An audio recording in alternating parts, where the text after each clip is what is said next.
Hello दोस्तों, आज हम एक बहुत ही दिलचस्प कहानी सुनने वाले हैं। कहानी है राजा विक्रमादित्य की। विक्रमादित्य विद्वान, साहसी, दानवीर एवं न्यायप्रिय थे। एक दिन उनके दरबार में दो व्यक्ति आए।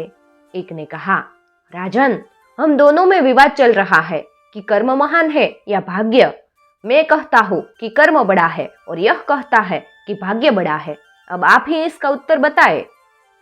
विक्रमादित्य उलझन में पड़ गए। उन्होंने उन्हें 6 माह बाद आने को कहा। एक वेश बदलकर वह एक नगर में पहुंचे। रास्ते में उन्हें एक व्यापारी मिला। व्यापारी ने राजा से पूछा, कौन हो भाई, नगर में नए जान पड़ते हो? राजा बोला, मेरा नाम विक्रम है, मैं कल ही यहाँ आया हूँ। इस समय नौकरी की तलाश में मैं जा रहा हूँ। व्यापारी ने पूछा, एक सेवक की तो मुझे भी जरूरत है। अगर मेरे पास नौकरी करना चाहो तो बताओ, कितना वेतन लोगे? राजा बोले, प्रतिदिन 1000 मुद्राएं। व्यापारी चौंक कर बोला, आखिर तुम में ऐसा क्या गुण है जो तुम इतना अधिक वेतन मांग रहे हो? राजा ने उत्तर दिया कि मैं वह काम भी कर सकता हूँ जो कोई दूसरा नहीं कर सके। ऐसी बात है तो तुम्हारी नौकरी आज से ही पक्की हुई, व्यापारी ने कहा। दिन भर काम करने के पश्चात राजा को 1000 मुद्राएं मिली। उनमें से आधी उन्होंने ब्राह्मण को दे दी। बची मुद्राओं में से आधी गरीबों और भिखारियों में बांट दी। शेष में से कुछ साधु सन्यासियों को दे दी और कुछ अपने खाने पीने के लिए रख ली। राजा जब भोजन ग्रहण करने बैठे तभी अचानक एक योगी आ गया और बोला, बेटा, बहुत भूखा हूँ, कुछ खाने को हो तो दो ना।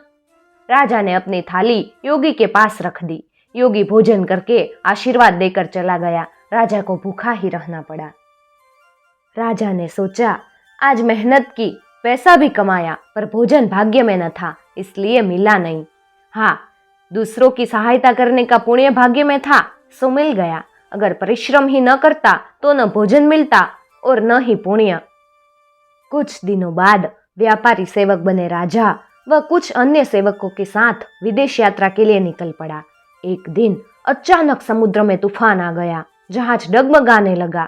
सभी लोग घबरा गए। व्यापारी ने कप्तान से कहा, लंगर डालकर जहाज को यहीं रोक लो, तूफान रुकने पर आगे चलेंगे। थोड़ी देर बाद तूफान थम गया, किंतु कप्तान की बहुत कोशिश के बाद भी लंगर उठा नहीं और जहाज आगे न बढ़ सका। तब भी व्यापारी ने राजा को बुलाया और कहा, तुमने कहा था कि तुम वह काम भी कर सकते हो जो दूसरा कोई न कर सके। अब इस संकट से सभी को बचाओ। जो आज्ञा स्वामी। राजा जहाज के नीचे उतरे, पूरी ताकत से लंगर उठाया।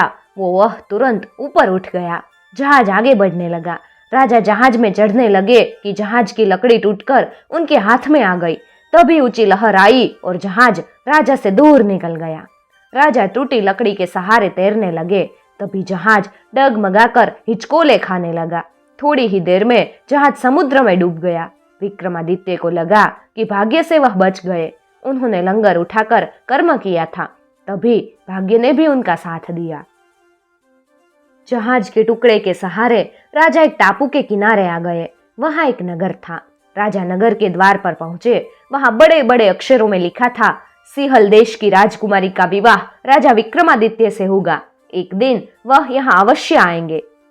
राजा असमंजस में थे कि द्वारपाल की आवाज से चौंक पड़े। कौन है आप श्रीमान? मैं राजा विक्रमादित्य हूँ, राजा ने कहा। स्वागत है राजन, हम सब आपकी प्रतीक्षा में ही थे।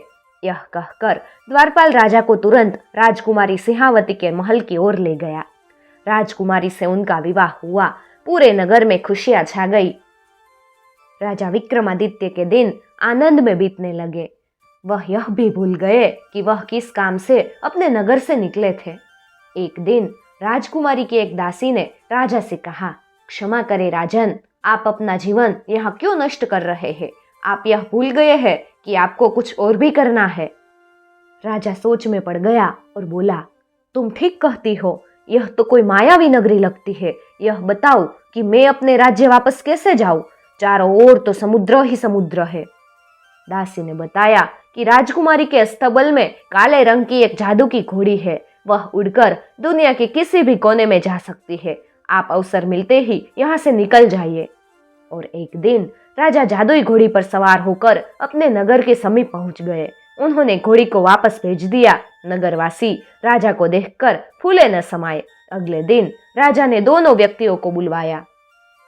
राजा विक्रमादित्य ने अपने अनुभवों के आधार पर कहा, भाग्य और कर्म साथ साथ चलते हैं। ये एक ही गाड़ी के दो पहिए हैं। अगर भाग्य साथ दे किंतु कर्म न करो तो कुछ भी प्राप्त नहीं होता। इसी तरह यदि कर्म करो पर भाग्य साथ न दे तब भी कुछ हासिल नहीं होगा।